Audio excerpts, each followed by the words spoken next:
મધ્ય ગુજરાતની મોટામાં મોટી હોસ્પિટલ એસએચજી હોસ્પિટલના તાત્કાલિક વિભાગની બાજુમાં આવેલા વર્ષો જૂનું ભાતીજી મંદિર આવેલું છે। ત્યારે આજરોજ એસએચજી હોસ્પિટલના કર્મચારીઓને જાણ થઈ કે મંદિરની બાજુમાં શૌચાલય બનાવવામાં આવી રહ્યું છે। તેને લઈને કર્મચારીઓ દ્વારા વિરોધ કરવામાં આવ્યો હતો। આ અંગેની જાણ થતાં જ કોર્પોરેટર જાગૃતિ કાકા પણ આવ્યા હતા। તેમણે મંદિર આગળ શૌચાલય નહીં બનવાની રજૂઆત પણ કરી હતી। આ એસએચજી હોસ્પિટલ છે, તાત્કાલિક સારવાર તેની બહાર ભાતુજી મહારાજનું મંદિર આવેલું છે।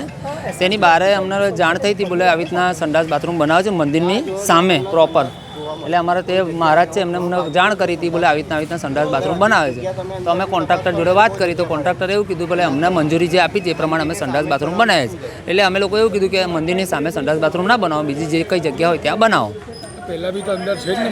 હા, અંદર બધા બાથરૂમ બનાવેલા જ છે। તો પછી એ બનાવવાનું મંદિરની સામે ખબર નહીં એ લોકોનું શું કારણ છે। મંદિરની સામે બનાવવાનું કે છે, એટલે અમે લોકોએ થોડો વિરોધ કર્યો। અમે લોકોએ વાત કરી, ભાઈ આ મંદિરની સામે નહીં બનાવવાનું। ભાતીજી મહારાજનું મંદિર છે, જૂનું મંદિર છે, 50 વર્ષ પહેલાંનું મંદિર છે। અત્યારે સંડાસ બાથરૂમ કરવા લાગે તો મારે રિટાયર થઈ ગયેલો છે, રિટાયર થયા મંદિરની સેવા કરું અત્યારે કરું છું, પણ સંડાસ બાથરૂમનું કીધું મને છોકરાઓ કહેવાય કે આ મંદિર મહારાજ થોડો સંડાસ બાથરૂમ એને મને જાણ કરી, એટલે મેં મંદિરે આવ્યો છું। એટલે મેં સુપ્રિન્ટેન્ડન્ટ સાહેબને કહ્યું કે સાહેબ આ ખોટી વસ્તુ થાય છે કે મંદિરના સામે સંડાસ બાથરૂમ થાય છે। આ કઈ જગ્યા કઈ તાત્કાલિકની પાછળની સાઈડ પર મંદિર છે। તાત્કાલિકમાં સંડાસ બાથરૂમ તો છે જ ને? સંડાસ બાથરૂમ બધું જ છે, તો અહીંયા આગળ બનાવવાનું શું કારણ છે જ ખબર નથી પડતી। તો તમે આગળ શું કરવું? આગળ સાહેબને કેવી વિનંતી કરો કે સાહેબ અહીંથી આ સંડાસ બાથરૂમ મંદિરના સામે ના થવું જોઈએ, બીજે કોઈ બી જગ્યાએ બનાવવામાં કોઈ વાંધો ઉઠાવવાનો જરૂર નથી અમારે। હું તો રૂટીન એસએચજીમાં આવું છું, વીકમાં 4 દિવસ એસએચજી હોસ્પિટલની અંદર જ હોઉં છું। એટલે મને અહીંયા જાણ થતાં બધાએ અહીંયા બોલાવી, હું તાત્કાલિક વિભાગમાં જ હતી।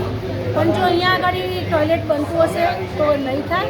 અય્યર સાહેબ સાથે મેં હમણાં વાત કરી, પણ અય્યર સાહેબે ફોન નહીં લઈ શક્યા। એમના કોઈ ડૉક્ટરે ફોન લીધો કે સાહેબ ઓપરેશન થિયેટરમાં છે, ઓટીમાં છે। એટલે હું અય્યર સાહેબ સાથે વાત કરું છું ને જે તે કોન્ટ્રાક્ટર હશે એમની સાથે પણ વાત કરું છું કે મંદિરની સામે શૌચાલય ન હોવું જોઈએ।